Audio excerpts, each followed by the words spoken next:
আর নবী সাল্লাল্লাহু আলাইহি ওয়াসাল্লাম বলেছিলেন আজ থেকে 1400 বছর আগে যে কিয়ামতের আগে আগে এক শ্রেণীর মেয়ে আসবে যারা কাপড় পরেও ন্যাংটা থাকবে। কাপড় পরবে কিন্তু ন্যাংটা থাকবে। নিসাউন কাসিয়াতুন আরিয়া, কাপড় পরেও তারা নগ্ন থাকবে। তিনি বলেছেন তারা নিজেরা আকৃষ্ট হবে, অন্যদেরকে আকৃষ্ট করবে। এরা জান্নাতে যাবে না, জান্নাতে কখনো গন্ধও পাবে না। আমাদের নবীজি বলেছিলেন যে দাজ্জাল, এর নাম শুনেছেন? দাজ্জাল আসবে সামনে মানুষের রূপে, অপেক্ষা করতে থাকে। তবে তার অনুসারীরা কিন্তু এখনই অ্যাক্টিভ।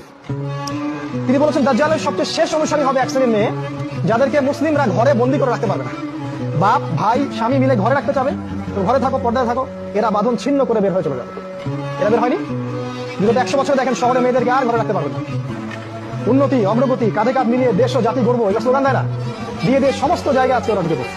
শিক্ষা ক্ষেত্রে যাবেন, আপনাকে একটা বেহায়া মেয়ের সাথে বসতে হবে সামনাসামনি। স্কুলে যাবেন, সেখানে জিনা করতে হবে। কলেজে গেলে সেখানে জিনা। চাকরি করতে যাবেন, সেখানেও জিনা। দেশ চালাবেন, সেখানেও জিনা। সব জায়গায়। আর পর্দাটা উঠিয়ে দেওয়া হয়েছে। বলুক আর না বলুক, সুকৌশলে উঠিয়ে দেওয়া হয়েছে। একটা মেয়ে যখন নিকাব পরে স্কুলে কলেজে যায়, তাকে ডেকে আনা হয়, তাকে রিমান্ডে নেওয়া হয়, তাকে জিজ্ঞাসাবাদ করা হয়, কি সমস্যা, তোমার সমস্যাটা কি, মুখ ঢেকে আসো কেন? ওদের গায়ে জ্বালা শুরু হয়ে যায় একদম। এই দেশে বাস করে না, এই সমাজে বাস করে, যেখানে একটা মেয়ে স্বতন্ত্রভাবে যে স্বাধীনভাবে হিজাব করবে সেই স্বাধীনতা ওর নাই এখন। বরং তাকে বাঁকা চোখে দেখা হয়, এই জঙ্গি নাকি, বোরখার নিচে কি বোম আছে, গাড়ির নিচে আবার বোম আছে না।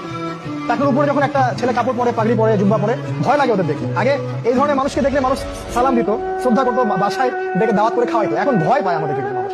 আমরা কি ভাই পশু হয়ে গেলাম নাকি? এই কাজটা কে করবো আসলে? আমরা কি বাঘ ভালো? এই কাজটা করলোটাকে? এই কাজটা করেছে মিডিয়া।